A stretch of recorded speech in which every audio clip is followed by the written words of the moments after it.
मुख्यमंत्री एकनाथ शिंदे हे दावोस दौऱ्यावर आहेत। त्यांच्याबरोबर राज्यातले मंत्रीही आहेत। त्यांनी या दौऱ्याबाबत सविस्तर माहिती दिलेली आहे। दावोसला वर्ल्ड इकॉनॉमिक फोरमसाठी 3 दिवसांचा दौरा करतो आहोत असं ते म्हणाले।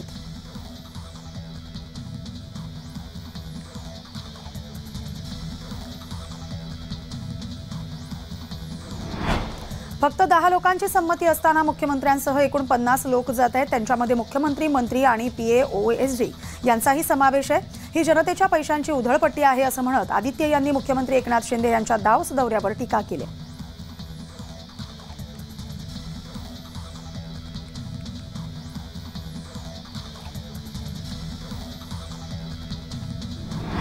महाराष्ट्रात गुंतवणूक करण्यात विदेशी कंपन्या आग्रही आहेत। त्यामुळे मोठ्या प्रमाणावर सामंजस्य करार होतील, त्याची अंमलबजावणीही होईल। मागच्या वर्षीच्या तुलनेत यावर्षी महाराष्ट्रात मोठी गुंतवणूक होईल असं मुख्यमंत्री एकनाथ शिंदे यांनी म्हटलंय। फक्त बोलघेवडेपणा करून महाराष्ट्राच्या जनतेच्या डोळ्यामध्ये धूळ फेकता येणार नाही। जे करार आम्ही करू त्याची अंमलबजावणीही होईल असं मुख्यमंत्री म्हणाले।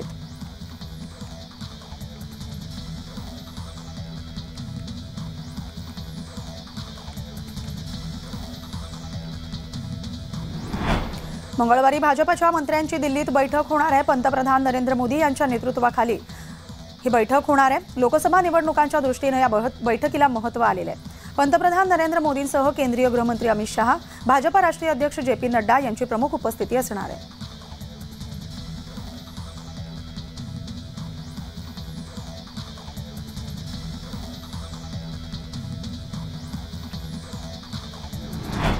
विधानसभा अध्यक्ष राहुल नार्वेकर यांनी शिवसेना आमदार अपात्रतेचा निकाल दिल्यानंतर उद्धव यांनी मंगळवार 16 जानेवारी रोजी महापत्रकार परिषदेचं आयोजन केले। दुपारी 4 वाजता वरळी डोम या ठिकाणी एका मोठ्या सभागृहात ही पत्रकार परिषद पार पडणार आहे। यामध्ये उद्धव काही महत्त्वाचे खुलासे विधानसभा अध्यक्षांनी दिलेल्या निर्णयानंतर करतील अशी माहिती देण्यात आली।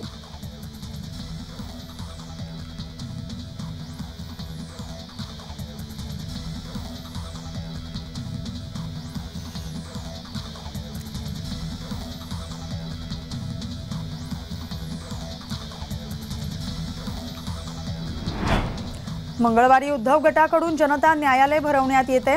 उद्धव यांच्या उपस्थितीत जनता न्यायालय भरणार आहे। सत्य ऐका आणि विचार करा या ब्रीदवाक्याला घेऊन जनता न्यायालय भरवण्यात येणार आहे।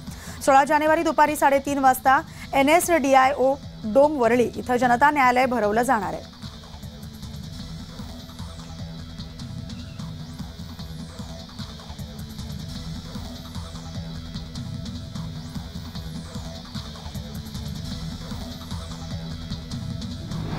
अयोध्यामध्ये प्रभू श्रीराम मंदिराचं उद्घाटन करतोय, मूर्तींची प्रतिष्ठापना करतोय। अशावेळी देशभरातील मंदिरात स्वच्छता असली पाहिजे। मुंबईचं आराध्य दैवत म्हणून आम्ही मुंबादेवीमध्ये घेऊन हे स्वच्छता या ठिकाणी स्वच्छता केले। राज्यातल्या वेगवेगळ्या मंदिरात सर्वत्र स्वच्छता सुरू आहे। स्वच्छता करताना एक वेगळा आनंद आणि अनुभूती आम्हाला प्राप्त झाले। हे स्वच्छता अभियान मनाला देखील चांगलं वाटतंय अशी प्रतिक्रिया उपमुख्यमंत्री देवेंद्र फडणवीस यांनी दिली।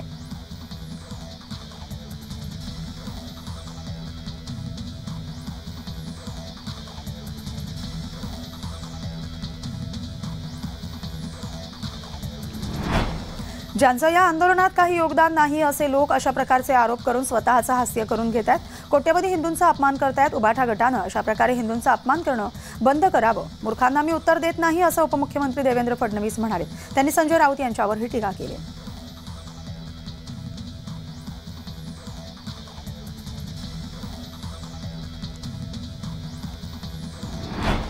महायुतीच्या फलकांवर आमचाही फोटो लावा, रामदास आठवले यांनी ही मागणी केली।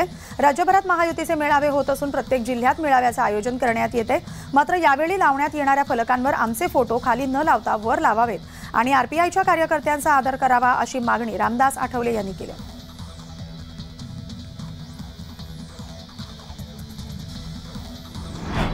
राज्यभर झालेल्या महायुतीच्या मेळाव्यात सगळीकडे धुसफूस पाहायला मिळाले।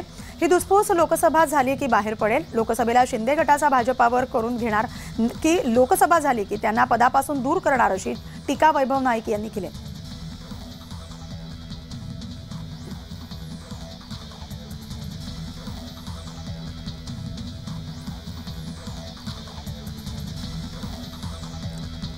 कोल्हापूर जिल्ह्यातील सुमारे 3 लाख शेतकऱ्यांपैकी अवघ्या 1,20,000 शेतकऱ्यांना महात्मा फुले शेतकरी कर्जमुक्ती योजनेचा लाभ मिळालाय।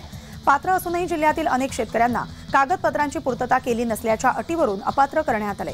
या विरोधात आता महाराष्ट्र नवनिर्माण सेनेनं आक्रमक भूमिका घेतली।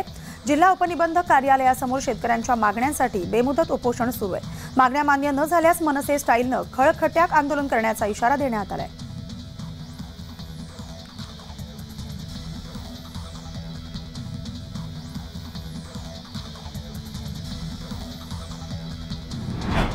अयोध्येतील श्री राम मंदिर सोहळ्याचं आमंत्रण हे रामदास आठवले यांनाही देण्यात आले।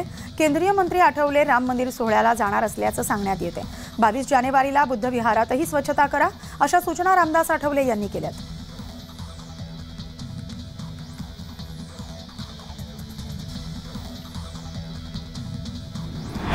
अयोध्येत मुख्यमंत्री एकनाथ शिंदे यांचे फलक झळकलेत। हिंदू हृदय सम्राट बाळासाहेब ठाकरे यांचं स्वप्न पूर्ण या आशयाचे अयोध्येत प्रमुख मार्गांवर बॅनर झळकलेत।